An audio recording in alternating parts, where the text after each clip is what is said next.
12月9日朝8時半。外気温は昨日から上がって4度。今日も朝ごはんをしっかり食べます。コモリンのお皿に乗っているのが典型的なドイツのパンですね。黒くて少し酸っぱくてどっしりしていて、私も大好きなパンです。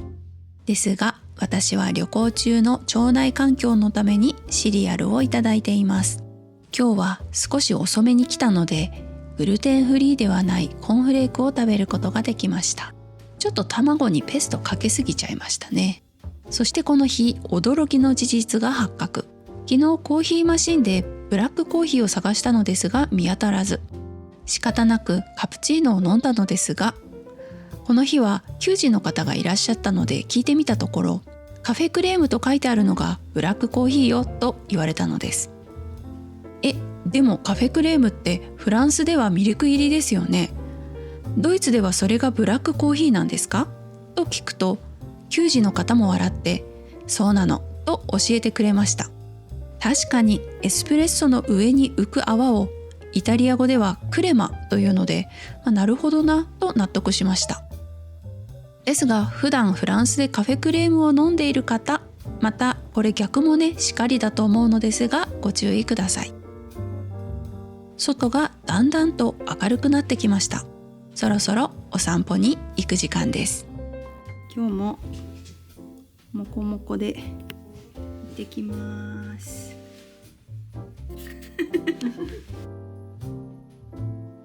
この日もストライキと工事のために電車のダイヤが乱れていました。明日は当初予定していた別の町に行くことになっていたので、今日は最初から諦めてマインツの気になっているところを回ってしまおうということになったのですが、本当は何よりももう少しだけ昨日すっかり恋に落ちてしまったライン川のそばにいたかったのです。このかわいいリーズベートカフェには散歩の後に寄ります。この日は霞がかかっていて空が白かったですね。今日もあのお馬さん目指して歩いていきます。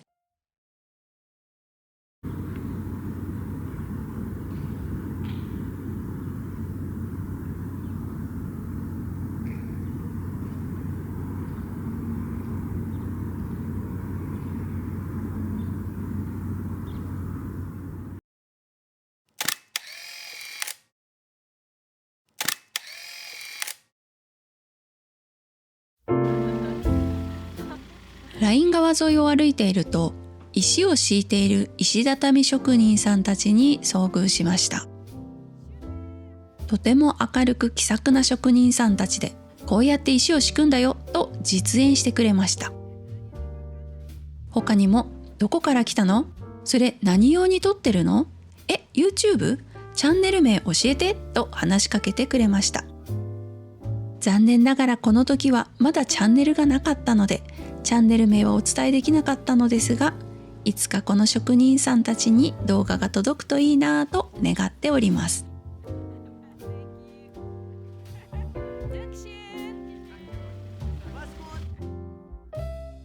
実はこの先にあるマインツ要塞のカポニエというプロイセン時代の遺構で、コーヒーを買ってライン沿いで飲めると聞いたので覗きに行ったのですが、この建物の周辺全体が修繕中だったようで、先ほどの職人さんたちにここは通れないよと言われてしまいました。この建物ですね、カポニエというのは要塞用語で、堀に沿って設けられた防御施設で、敵が塁壁に近づくのを横から銃撃、砲撃するための構造だそうです。ここに本来はカフェバーがあるんだそうですが、この時は修繕中のため臨時休業中でした。残念。諦めてライン川沿いの散歩を続けます。ライン川沿いのラインプロムナーデというこの道は、文字通りお散歩にぴったりな道。街路樹は少し変わった形をしていますが、どうやらプラタナスのようです。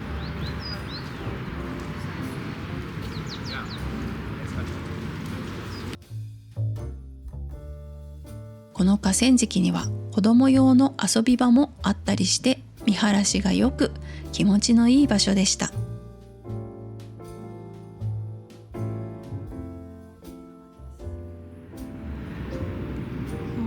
朝の煙ったライン川は本当に綺麗です。もうちょっと歩いてみようと思います。これ何でしょうね。切れ目のないガードレールのついた道が川の中に一部使っています。このガードレールが外せるんでしょうか。結局よくわかりませんでした。さらに皆さんこれ何だと思いますか？正解はピザの空き箱専用ゴミ箱。ここはピザを食べる人気スポットなのでしょうか。すごい限定的な使い方で斬新です。確かに少し先にテーブルと椅子のセットがあったので近くのピッツェリアが設置したのかもしれませんが、暖かい季節には絶好のピクニックエリアになりそうですね。あ、カモンポさんたちが今日も連れ立って行きます。冬でもこんなに青々としている芝生、日本人から見ると羨ましいです。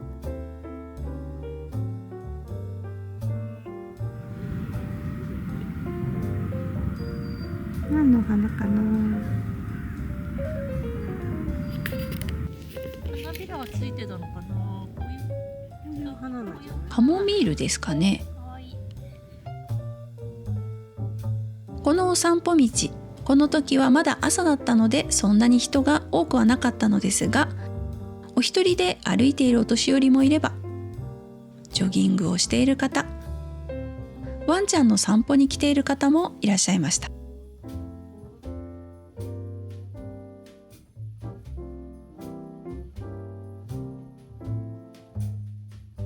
さあぼちぼち来た道を戻ってコーヒーでも飲みに行こうと思います。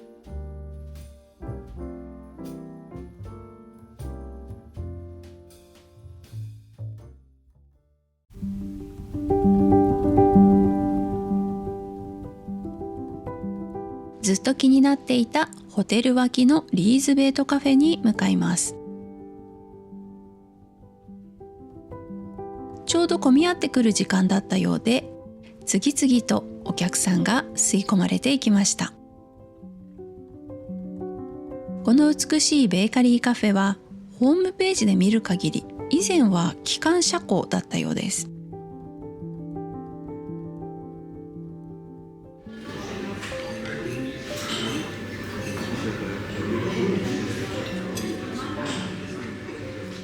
この日は土曜だったこともあって混雑していたのであまり店内を撮れませんでしたが、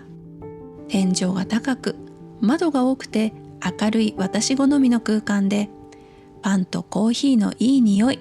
そして人々のリラックスした話し声や笑い声で満ちていました。カウンター脇に物販も少しあり、私はそこでコーヒー豆を買って東京で飲んでみたのですが、とっても美味しかったです。ここで私はレモンタルト、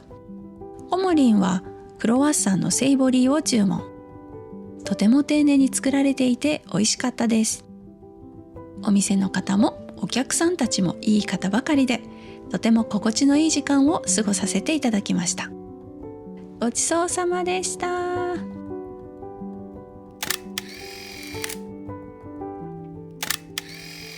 目つぶっちゃった。現在はこの時より営業時間も拡大しているようなので、毎日にお越しの際はぜひ寄ってみてください。カフェの後はバスでグーテンベルク博物館へ向かいます。前日やっとバスの乗り方が分かったので安心して乗ることができました。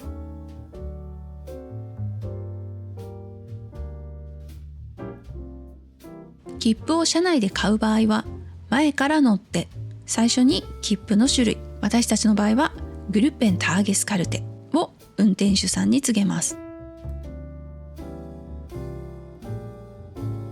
すると運転手さんが入力をしてくれるので、その後クレジットカードの端末で決済をし、切符を受け取ります。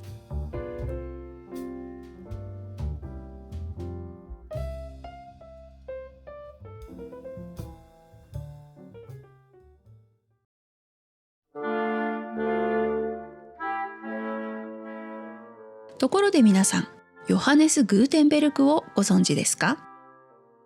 あまりよく知らないという方のためにも、博物館に行く前にちょっとおさらいしましょう。ヨハネス・グーテンベルク、本名ヨハネス・ゲンシュフライシュ・ツァー・ラーデン・ツム・グーテンベルクは1398年頃、当時の神聖ローマ帝国マインツ選定公領に生まれ、活版印刷、つまり可動式の金属製文字盤を発明したことで大量印刷を可能にしました。これにより印刷業が経済的に成り立つようになり、また人々にとって本が手に取りやすくなるという本の印刷を実用的なレベルにまで押し上げた功績により、後に活版印刷の父と呼ばれるようになりました。15世紀当時のヨーロッパでは、本はまだ一部の人のためのものでした。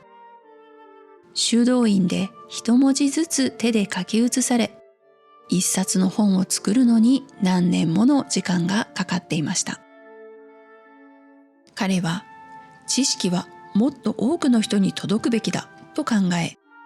文字を一文字ずつバラバラに作り、組み合わせることで、半永久的に使える文章の印刷技術を考え出し、そこから実用化に向けて印記の配合、金属の成形、圧力の調整など数多くの試行錯誤を繰り返したと言われています。その功績の代表となるのが、世界で初めて大量に刷られた本、グーテンベルク聖書です。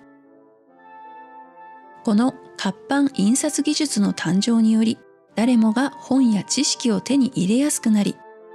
知識が独占される時代は終わりを告げました。人々は教会の教えではなく、自分自身の目で世界を見ることができるようになり、それが後にルネサンス、宗教改革、啓蒙思想の時代へとつながる情報革命を起こしたと言われています。ですが、グーテンベルク自身は大きな成功を手にすることはなく、1468年、静かにその生涯を閉じます。しかし、彼の死後も彼が生み出した活版印刷技術は世界を変えていきました。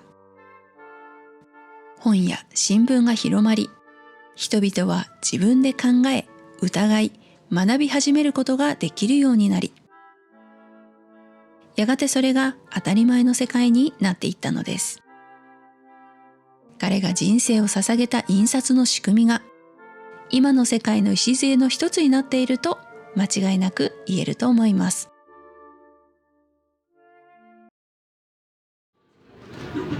さあ、おさらいもしたところで、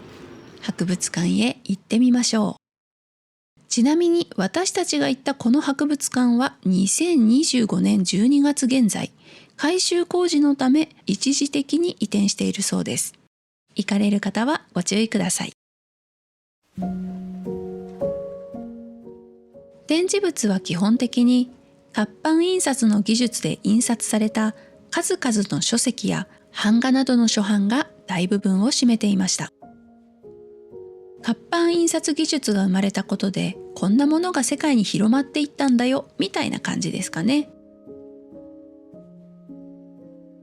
これはすごくいい絵でしたね。情熱を持って試行錯誤している姿が描かれています。こちらは思わず引き込まれましたが、ベルンハルト・フォン・ブライデンバッハという人がエルサレム巡礼を記録した今でいう旅行記みたいな本だそうで、ここではベネツィアが描かれています。当時はこういったパノラマ本は非常に高価だったのではないかなと思います。こちらは活版印刷術を使いスペインで刷られたドン・キホーテの豪華本。またこちらはベネツィアで刷られたアンドレア・パッラーディオの建築史書といわれる当時の建築界でのバイブル的書籍。そして私が大好きなマンドレイクの絵の実物と遭遇しました。こちらは15世紀に刷られた健康の庭と呼ばれる世界最初期の印刷されたハーブ図鑑の一つ。グーテンベルクの弟子でもあるペーター・シェーファーが印刷したそうです。私の好きなケイト・グリーナウェイの本も展示されていました。かわいいですね。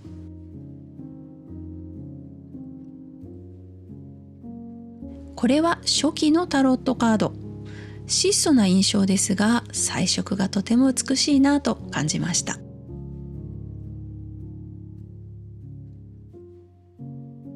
これはカール・オットー・チェシュカによる有名なニーベルンゲンの本ですね。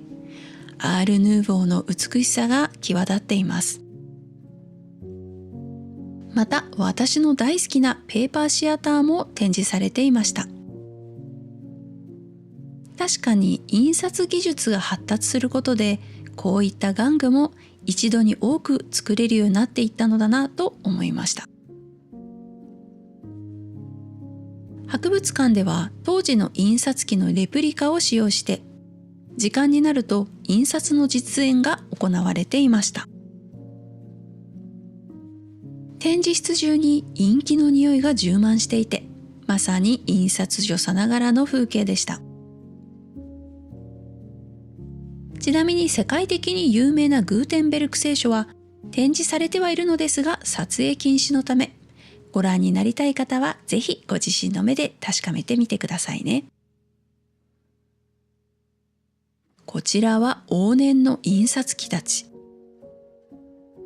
当時は特別に高価で特注だったのだと思います。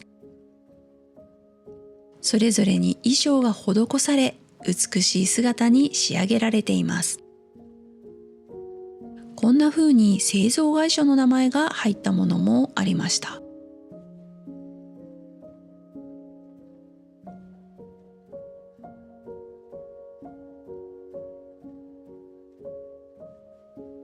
博物館にはミュージアムショップとは別に印刷所が併設されていました。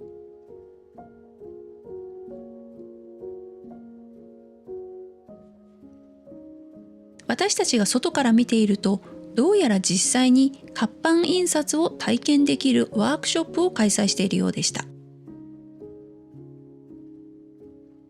お時間のある方は参加してみるのも楽しいかもしれません。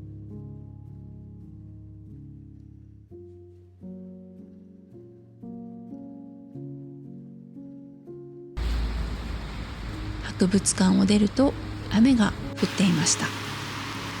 一日乗車券を買っていたので、帰りはバスに乗って帰るつもりだったのですが、一旦川沿いに出てみると、ホテルまで歩いて帰れる距離だと分かりました。明日はライン川沿いを散歩する時間がないので、朝散歩したラインプロムナーデを歩いて帰ることにしました。歩いていくうちにどんどん暗くなっていったのですが、不思議とそれに反比例して、ラインプロムナーデを歩いている人は増えていきました。みんな私たちと逆方向に歩いていたので、きっとこれからクリスマスマーケットに行くんだろうねと話していました。さて、マインツのお散歩旅2日目いかがでしたでしょうか。